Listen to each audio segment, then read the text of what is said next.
you so much for the beautiful, beautiful chanting. There's some music that is just really nice to listen to, and you enjoy it and feel good. And then there's music that is actually a pathway into an inner experience. And the devotional chanting, kirtan, especially when done as beautifully as Anandara leads it, is really a pathway in. And it's such a joy to have it in the satsang. This is where in the Indian spiritual tradition there's such an emphasis on chanting the name of God. In fact, one of the things that I noticed when I first came to India that touched me so deeply was the way that so many people here who couldn't carry a tune at all would sing so unabashedly, loudly, vigorously. I mean, you know, in America, there's a sense of if you can't carry a tune, sure, sing as loudly as you want in your own car or your own room, but in public there's sort of a sense of decorum that if thou can't carry a tune, thou shan't not sing quite so loudly in public. And it just doesn't exist here. And it's so beautiful because it's the outcome of the teaching that has nothing to do with the mechanics of your vocal cords and everything to do with the pathway into God. And so I remember in our ashram in Delhi, on Navaratri, on the holidays dedicated to the Mother Goddess, and on other sacred days, 4 o'clock in the morning, the local women from the local blocks and block associations and whoever they were would come and they'd gather together and they'd sing, and of course it was super loud, and hence you heard it and woke up, and none of them could carry a tune. And so it wasn't like waking up at 4 a.m. to beautiful, beautiful chanting, beautiful singing. It was waking up at 4 a.m. to a handful of local women screeching. But it touched me so deeply because what you realize is this is not about a skill that has to do with me and the public that's listening and watching. See, in the world I came from, music was a form of entertainment. It was a skill, and it was something that I did, and you listened, and you judged whether I did it well or I didn't do it well, and I needed to do it well so that you would judge me well. It was all about that. Whereas in India, it has nothing to do with the public that's listening or watching or judging, or whether there is a public or isn't a public. Totally irrelevant. It's all about you sing to God. You sing for God. You sing to connect the God within you, which in some cases can carry a tune, in other cases can't carry a tune, to connect that divinity within you to the divinity in the universe. And hence, it's absolutely irrelevant what the mechanics of it are. And so, it's been such a beautiful path to walk and to watch, of having chanting, having devotional chanting, go from be something that is singing and therefore entertainment and therefore judged based on the mechanics, versus singing being a devotional practice and something that's entirely between you and God. And so this offering of kirtan, again, it's an added bonus when you've got it being offered by someone who actually can not only carry a tune, but help others to carry a tune. But even when it's someone who can't, that practice of using our vocal cords, using music, using chanting to connect with God is such a deep and beautiful aspect of the spiritual tradition here. So thank you for reminding us of that and for reminding us of it to the sound of something that also happens to be so beautiful. So with that, I will, instead of beginning with a question that came in advance, I know that we have some questions that are here. So I will open it to the questions that are here, and anyone, of course, is welcome to ask a question, and then we'll circle back to those that have come in advance. So, anyone here with any questions? Yes. Could you speak at all to struck sound versus unstruck sound? Just struck sound? Yeah, like audible sound versus the layers of non-audible sound. Got it. Thank you. Sound is energy. It sounds, no pun intended, it sounds like, as I said, entertainment. When we think of music, we think of something we listen to with our ears and we enjoy it, or we don't enjoy it. But sound is actually energy the same way that light is energy. Different wavelengths, different way of transmission, but it's actually energy.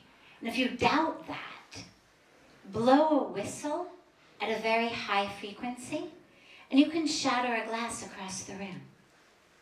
Now you can't even hear that.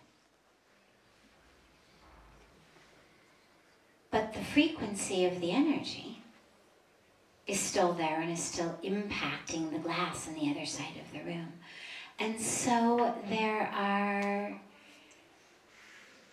waves of sound, the same way there are waves of light, that we are able to hear. There's not audible sound or non-audible sound in general. It's more audible to us, non-audible to us.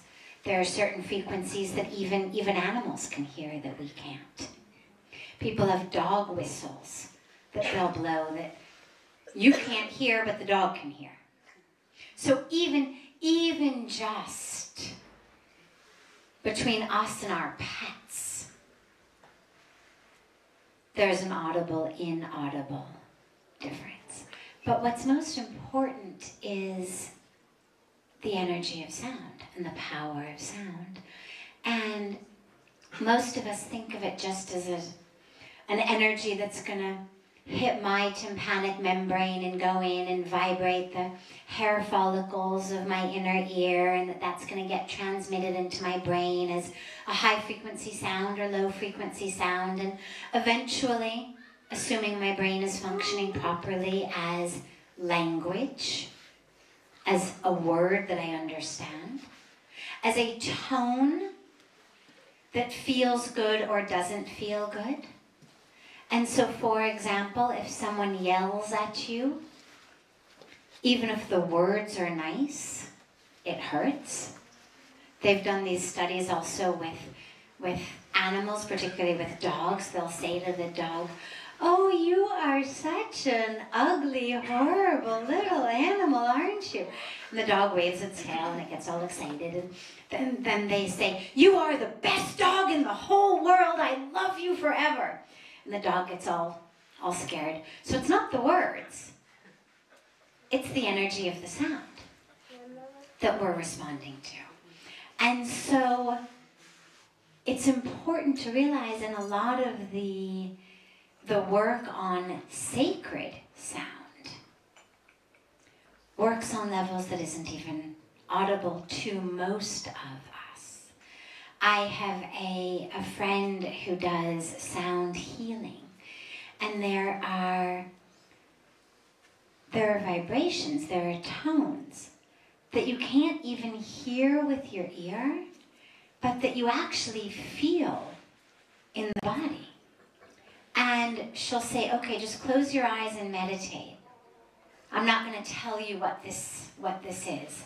And then a few minutes later, she'll say, "How do you feel?" Now, you haven't heard anything. But you'll say, "Oh yeah, there's a distinct sense of peace and expansion." And then she'll say, "Ah yes, because this is the tone of this or the sound of that." And even though you can't hear it. And sometimes you can't hear it because it's a frequency we don't hear. But more frequently, it's because she has actually simply lowered the volume to so much that you can't hear it.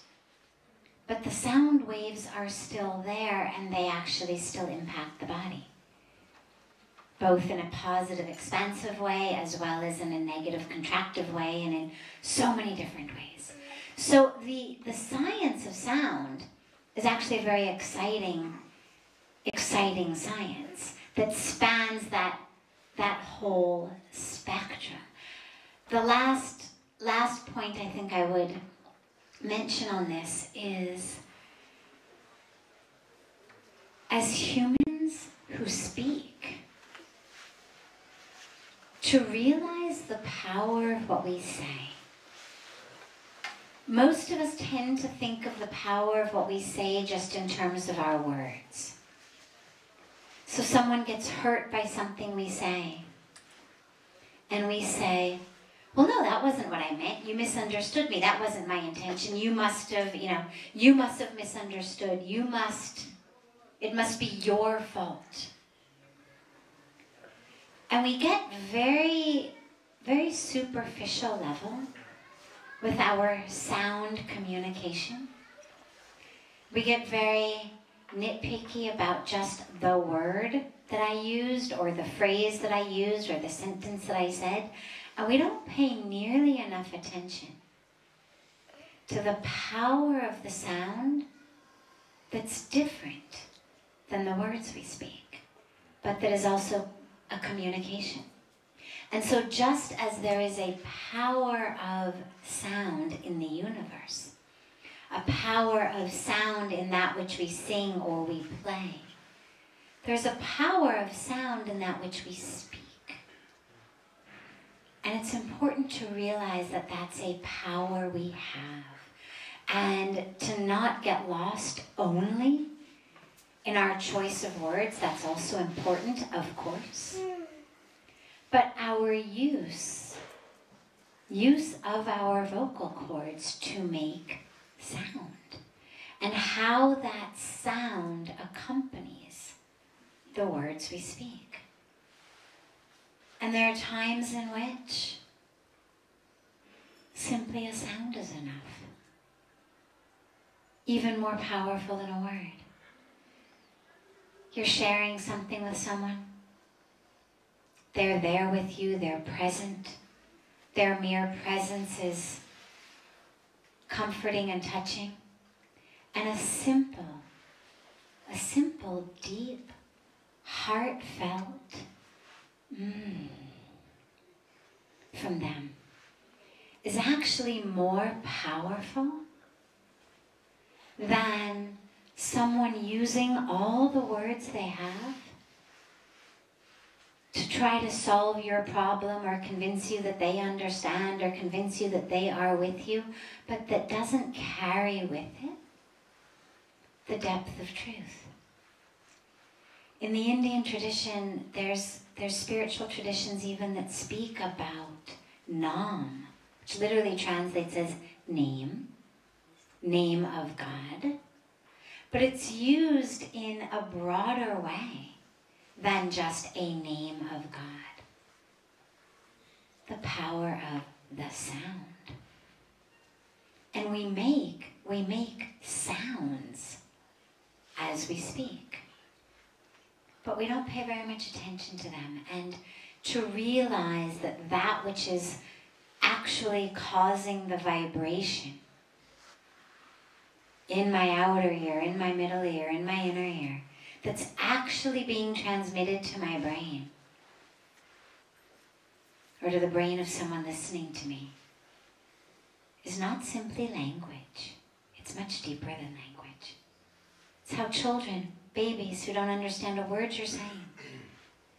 But those are the ages that actually we are the most deeply impacted. Well, so what is it that's impacting us? Especially by our parents, by those around us. They have no idea what you're telling them.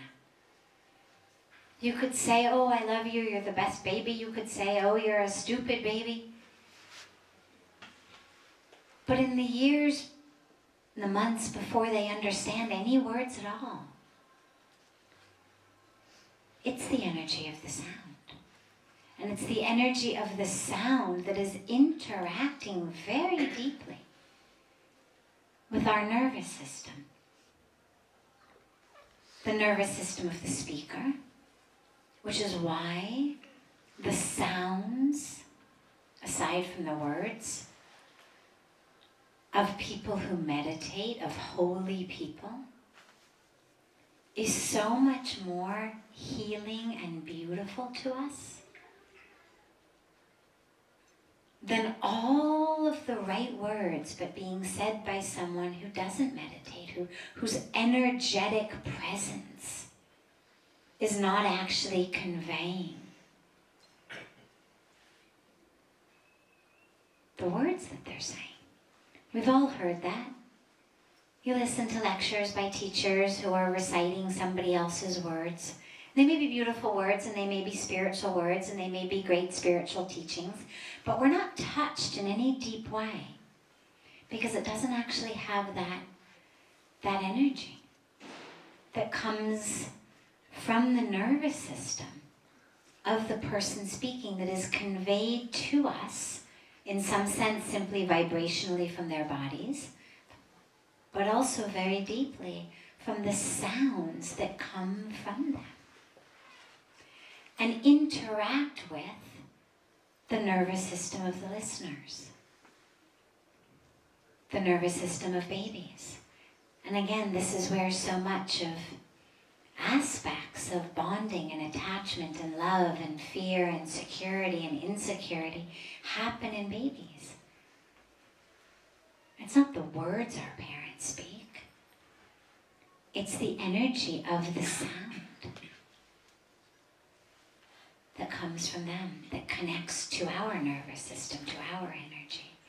And so, whether we are connecting on that inaudible level to the frequency of the sound in the universe, whether we are using the sound of chanting, of kirtan, or we are using the sound to communicate. It's actually coming out with words. In all of those cases, the sound has its power. And it's a power that in most of the world we don't know anything really about much, but a power that the spiritual science of India has really done a lot to study. I mean, there's a Veda, the Sam Veda, an entire Veda, an entire scripture dedicated to sound. Because it's power. That which we process through our tympanic membranes affects us one way. That which we process through the cells of our being impacts us in a different way. Think about, this will be an example everybody's going to be able to relate to. Think about being in a rock concert. You feel the music. You don't just hear the music. You feel the music. You sit too close to the speakers. The bass is up too high or whatever it is. And your body vibrates. I know sometimes if we have musicians here who are very loud, but not just loud in volume, loud in the vibration, I'll stand up from it, and it's not just ears ringing, it's actually your entire body is vibrating still with the sound.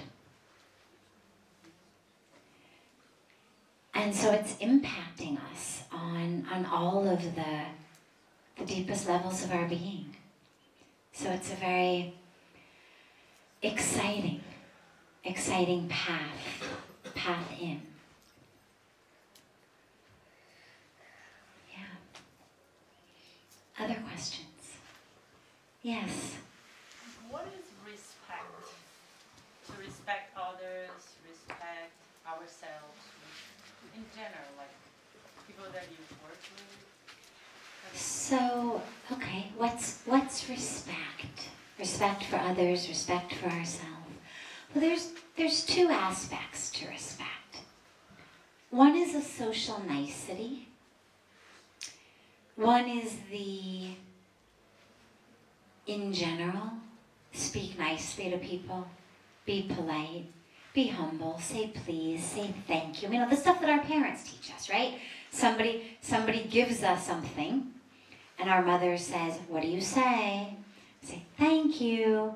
Or we're asking for something, give me that, and our mom says, what do you say? We say, please, thank you. So that's the social nicety level of respect, and there's nothing wrong with it. It has nothing to do with whether we know the person. It has nothing to do whether we have deemed them a respectable being or not. It simply has to do with moving through the world in a way that respects all, simply because they exist. There's a beautiful line in a poem by Khalil Gibran. He's probably my favorite poet, or certainly one of them. And there's a poem that he's written on giving. And there's a line in the poem in which he says, we would give, and I'm paraphrasing, for which I apologize in advance, but we would give, but we give only to those we deem worthy.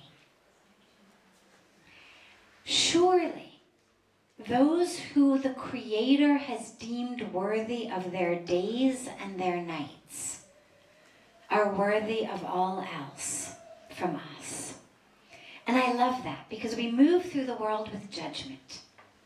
This one is one I should respect, this is one I shouldn't, this is a good person, this is a bad person, this is someone I will serve, this is someone I won't serve.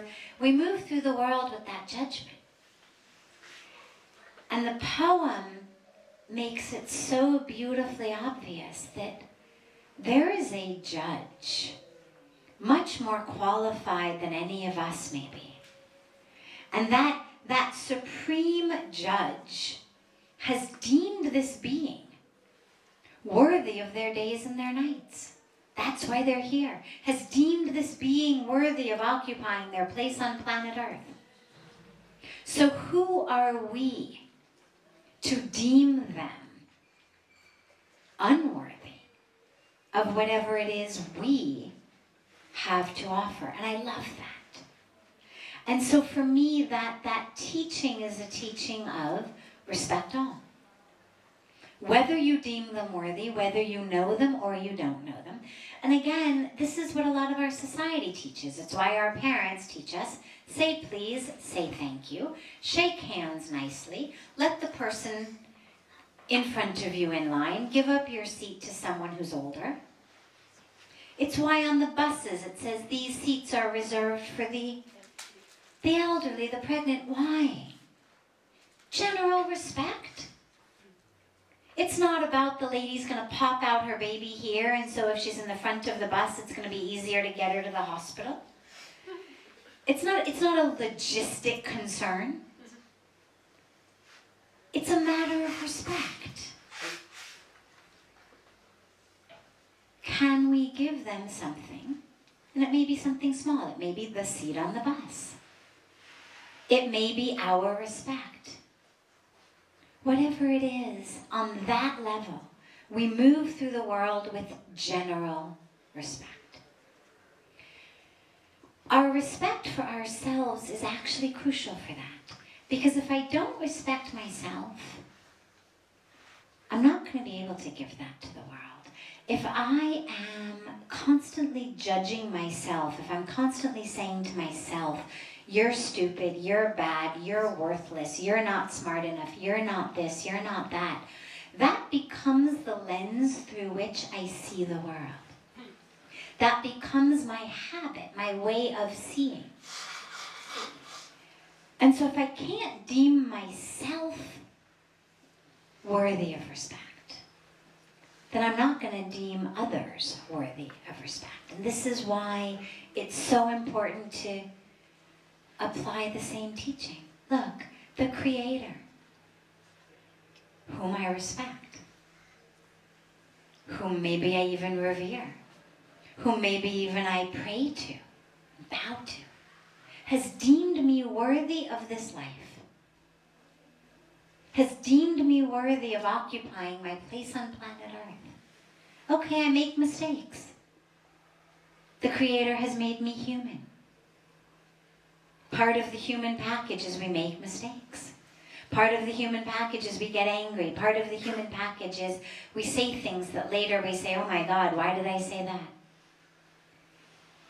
Part of the human package is we feel judgment, we feel jealousy, we feel competition, we feel all of these things. Welcome to being human. But when we respect ourselves is when we say, actually I'm better than that anger. Actually, I should not have gotten angry. And that actually is when we've got it backwards. Most of us say, well, when I overcome my jealousy, my anger, my temptation, my this, my that, when I finally get in shape, when I finally do this, then I will respect myself. Then I will love myself. But it actually doesn't work that way. It actually works the opposite way. First, I respect myself. And then I figure out what I need to do to actually live as the being I know I am. First, I love myself. And then I say, gotta get up early in the morning. Because if I don't, then I don't meditate. And if I don't meditate, then I don't connect with who I really am. And then I'm angry. And then I'm jealous. And then I'm greedy. And then I'm lustful in the day. And that's not who I am. So out of love for myself, out of respect for myself, I get up and I meditate. I deserve to be healthy. I deserve to have ease in my body. Therefore, I eat well. Therefore, I take care of myself. Not vice versa. Not first I'll lose 10 pounds, then I'll respect myself. First, I love myself. In this moment, in this breath, exactly as I am, because this is exactly the way the Creator wants me. Not that the Creator doesn't want me healthier tomorrow, or having arisen in time to meditate tomorrow, but in this moment right here, this is exactly how I should be. And the grace of the Creator has given me the awareness that I really need to get up tomorrow morning and meditate, that I really need to eat better and take care of myself, that I really need to ensure that my relationships are ones of respect, of love, of caring, because that's when I feel most deeply connected to myself. And so we have to begin with ourselves. If I don't respect and love myself, I cannot give that to anyone. And so we need to cultivate it. And what you find, interestingly, is the more I have for myself, the more I'm able to give to others, because the less I lose my temper, the less I need people to act a certain way for me to feel okay. If I don't respect myself or love myself enough, then yeah, I need you to dance according to my tune. I need you to do what I say. I need you to do it the way I say it, the way I want it. Because otherwise I feel ineffective. Otherwise I feel powerless. Otherwise I feel like nothing. And then I don't love myself or respect myself. And so I end up losing other people's love and respect along with mine. But if I've got it for myself, then regardless of what other people do, I no longer need them to fill my holes. I'm able to see them as the very human beings they are in their own human packages, with their own issues. And it doesn't impact how I feel about me. And so then I don't disrespect others or harm others. So it all goes together. And also when I love and respect myself, I don't necessarily need it from the world. I need it from the world until I have it within me. So you better respect me. What do you mean you don't treat me nicely, bow to me, do what I say? You better respect me. How dare you? Well, I need that if I don't feel whole and complete inside me. If I already feel it in me, you can disrespect me all you want. It's not going to impact how I feel. It's like my favorite example of this, that if someone says to you, oh my God, that is the ugliest purple mohawk that I've ever seen. How could you possibly, walk out into the world with that purple mohawk? You look horrible. Well, if I know I don't have a purple mohawk, I know that I don't have purple hair at all, I know that I don't have a mohawk haircut, you could tell me that my purple mohawk is as ugly as you want, and it's not going to impact me. I'm not going to suddenly feel like, oh my God, I gotta, go inside and fix my hair. I'm going to understand that either you literally cannot see me, or you are deeply troubled inside on some level that makes you think that my long brown curly hair is actually a purple mohawk. But it's not going to make me feel less about myself. I'm not going to need to convince you that no, I don't have a purple mohawk, I've got long brown curly hair, and you better acknowledge that. It's not going to impact me.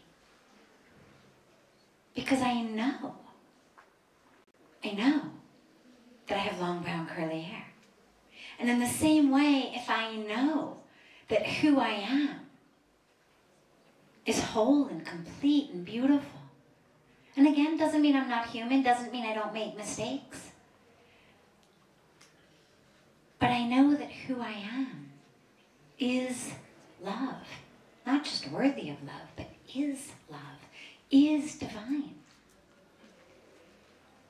Then whether you see it in me or you don't see it in me, it's not going to impact me. And so that's how those two go together. But yeah, respect and love are crucial for ourselves as divine beings, for the world, at the bare minimum on the level of social nicety. But that's not where we end.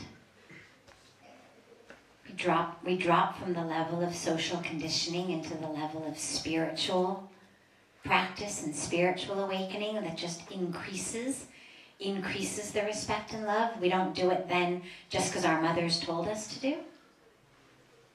But we do it because we actually feel respect for every being. Every being is a manifestation of God. Doesn't mean we appreciate what everybody does. Doesn't mean we condone what everybody does. Doesn't mean we want to marry everybody. But there's a respect as a human being.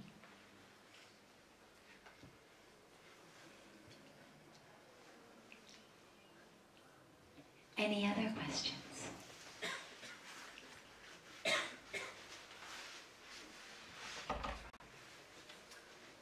Yeah, last question. Yes. I'm witnessing a social situation between people that I love very much. And the situation is that there's ex-lover who is the father of the children of a woman. And he has for years impacted this relationship towards the kids in a negative way. So he's been gossiping, telling things that were just not true until the kids separated from the mother and she has not seen them in like 3 years. And it's just tearing her apart. And as much as I understand the concept of forgiveness and on a very spiritual, deep level, we are all one and we have a divine human soul. What is spiritual activism in a situation like this? How can you impact it? And how can you, on the inside, steer yourself so that it doesn't tear you apart when you're helpless in a situation like this? Yeah, great question.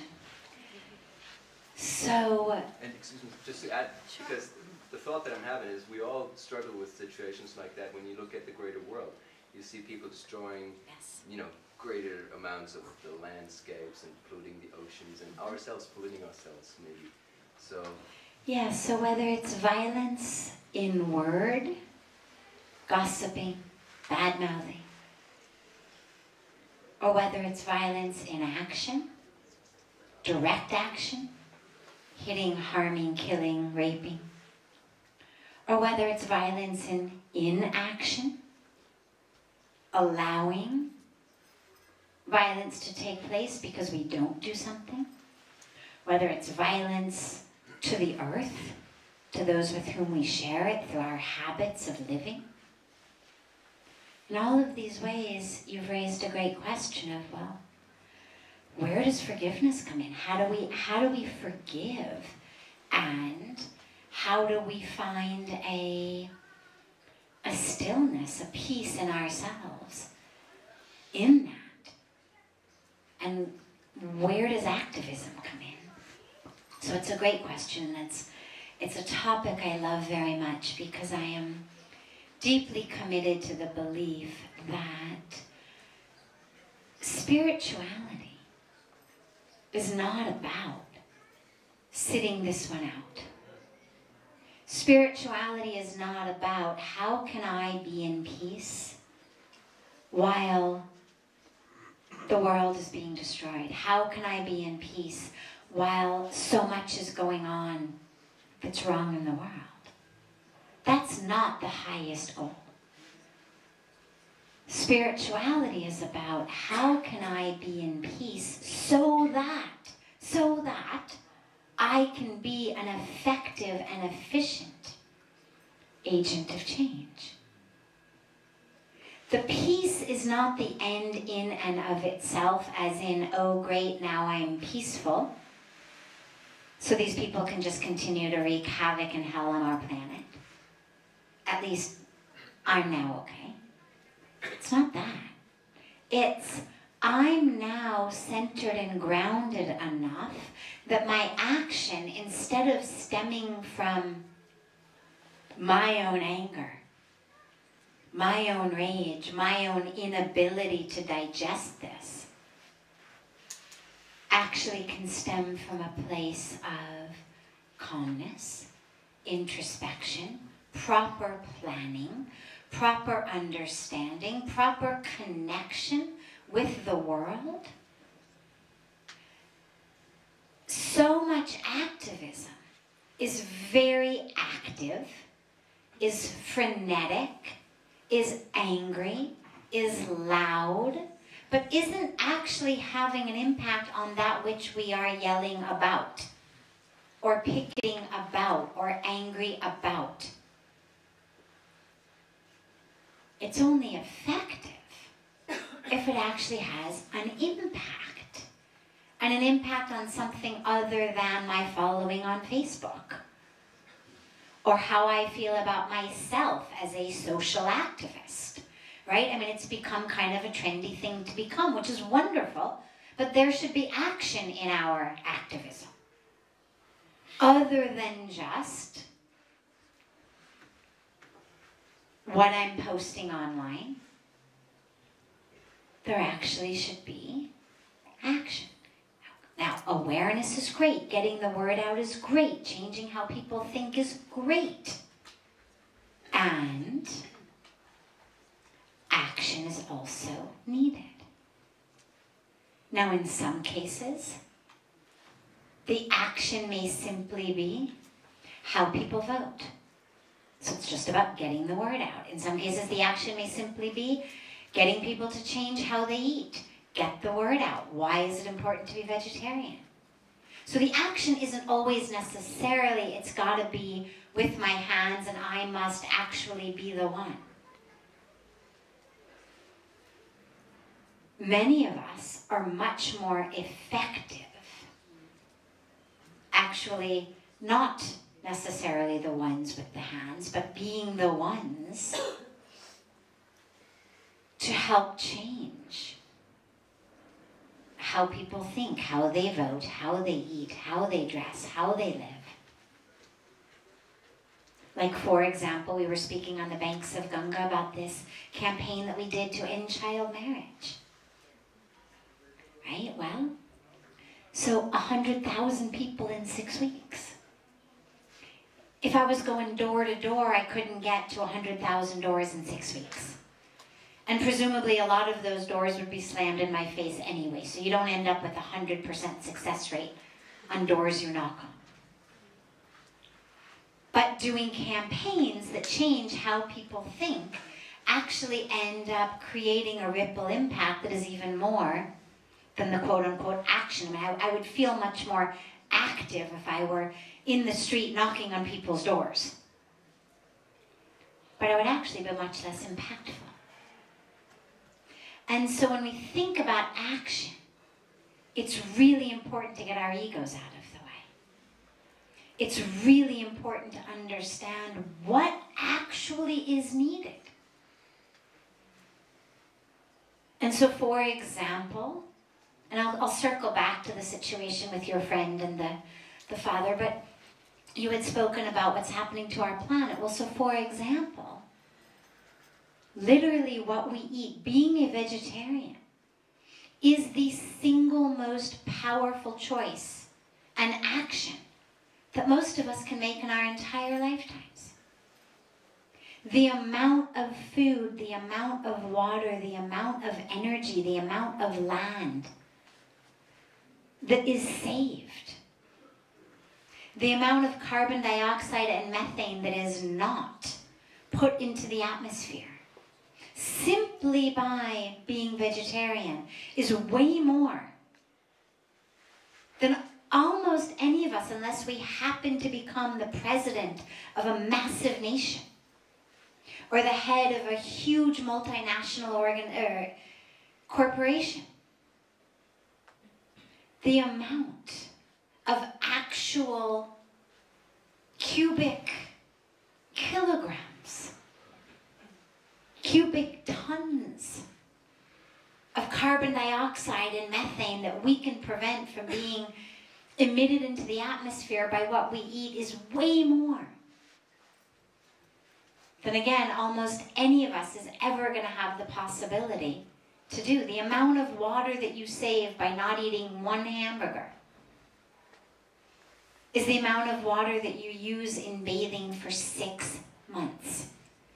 So if we all took a pledge that we weren't going to bathe for 6 months in order to save 2,500 gallons of water, well, that would feel like action. Most of us are not going to go for 6 months, so maybe we have a 1 day a week, don't bathe, save water. But the truth is that simply by not having a hamburger, you save much more water than you do by not bathing 1 day a week. So it's great to turn off the tap when we brush our teeth, and we all should. And we all should take shorter showers, and we all should install low flow faucets and shower heads and flushes in our toilets. But we shouldn't kid ourselves about the ripple impact of those actions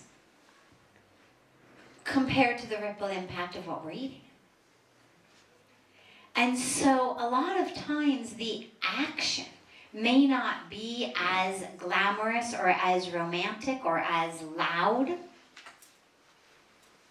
as we would like, but it's actually more impactful and more effective. And so the peace that I need to feel is peace such that I can make the right choices in my life so that I can actually be an effective agent of change, so that I know what is needed in each situation. And when we speak about forgiveness here, circling back to the specific rather than just the global, it's important to realize that forgiveness does not mean that we condone what someone is doing. And forgiveness does not mean that we don't try to stop them from doing it. And so if I'm walking down the street and someone is beating their child or attacking a woman, long before I worry about forgiving them, I'm going to try to stop them. My highest goal is not, how can I find forgiveness in my heart as I walk by a man beating a woman? Or somebody beating a child? What's called for in that moment is action. I need to get him to stop beating her. And yeah, then, later on, as I find that I'm still angry inside, even as I'm walking away or driving away, even after I've made an impact with the action, when I can't eat my lunch or my dinner, or I can't sleep at night because I'm still so upset by what happened, that's when I need to forgive. When I stop him and hand him over to the police, so the woman is now safe, but I'm still furious at him, and so I've got heartburn, that's when I need to forgive him. But first I need to stop him. And so forgiveness doesn't mean that what someone does is okay. If we still have the possibility to stop them, we need to stop them. If we don't have the ability, either because we just don't have the power, depending on whatever it may be, or because it's something that already happened. The act of violence took place days ago, weeks ago, months ago, years ago. It no longer can be stopped. It's over. Well, this is when we need to forgive. Because the lack of forgiveness, even though it wasn't okay, and even though we couldn't stop it, the lack of forgiveness is continuing to harm us. So that person harmed us once, or twice, or 10 times. But we are continuing to harm ourselves by lack of forgiveness every day. The anger is in me. There's a beautiful saying that being angry at someone is like swallowing poison and expecting someone else to die. I'm the one suffering. That anger is burning a hole in my heart. I need to forgive because I need to be free. We don't forgive to free them, we forgive to free ourselves. Forgiveness is not about condoning someone else. Forgiveness is about compassion and love and respect for ourselves. I don't deserve to be in a jail of your doing for the rest of my life. I don't deserve to suffer from what you did to me. I deserve to be free. Therefore, I need to forgive. Because my lack of forgiving is what binds me. And so in a case like this, the father is spreading gossip and turning the kids against the mother. We forgive him because otherwise all we're doing is spreading hatred also. And we may say, well, but we're not telling the children, or we're not gossiping, we're not telling other people. But anger and hatred have an energy, like inaudible sound has an energy. And it impacts us. And it impacts people around us. And so we forgive so that our energy can be cleared. And if there's anything logistically that can be done, we do it. So we don't just say, oh, okay, I guess my 3 children are gone. We figure out, what can we do? Is there a third party? Is there a neutral party? Is there a way? Is there a teacher at their school? There are ways. My father's a divorce attorney, and so I grew up hearing the horror stories of what people who get divorced do to each other. And there's no end to it. There's no end to the craziness. Turning the children against one of the parents is just one way that craziness manifests. It's actually way more common than we would like to think. But there are ways. Ways that don't require the divorcing parties to convince each other. Ways that use teachers, neighbors, mutual friends as a way in. So we forgive so that we can be agents of, transmitters of, vehicles of love. Because the point of bringing the kids back is not to spread more anger against the father, of course. But if we don't forgive and we're filled with anger, we're going to just do the same thing that he did. And that's the last thing that we want. And so we need to find that love within us, to find the forgiveness with us, and to act. But instead of acting out of hatred and anger, we act effectively and skillfully and peacefully and connected to our love and to our truth. A love for ourselves, a love for the children. That they don't deserve to be caught in the middle of a horrendous divorce. That they don't deserve to be filled with anger as pawns in the hands of a divorcing couple. And so even if it means we surrender our ego, even if it means we are the ones to say sorry, even if we didn't do anything, even if it means we are the ones to come forward, we do it in the name of peace. We do it in the name of love.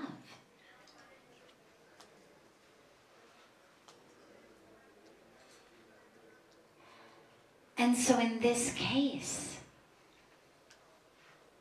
I would deeply, deeply recommend finding a way. Don't let another year go by. Don't let another month go by. Not that it's going to be easy. It's going to be hard. It's going to be painful for your friend. But they're her children. And more than she may hate or be angry at or feel violated by her ex-husband, more than that, she loves her children. And that love of her children needs to be that which motivates her. And that love of her children needs to be that which gives her strength to forgive her crazy ex-husband, who also, by the way, is a human going through his own human package, his own karmic package, who's acting only out of his fear, his confusion, his pain. And so we allow our love to be a way in. We allow ourselves to forgive so that we, and in this case, the children, can be free of the anger and the pain.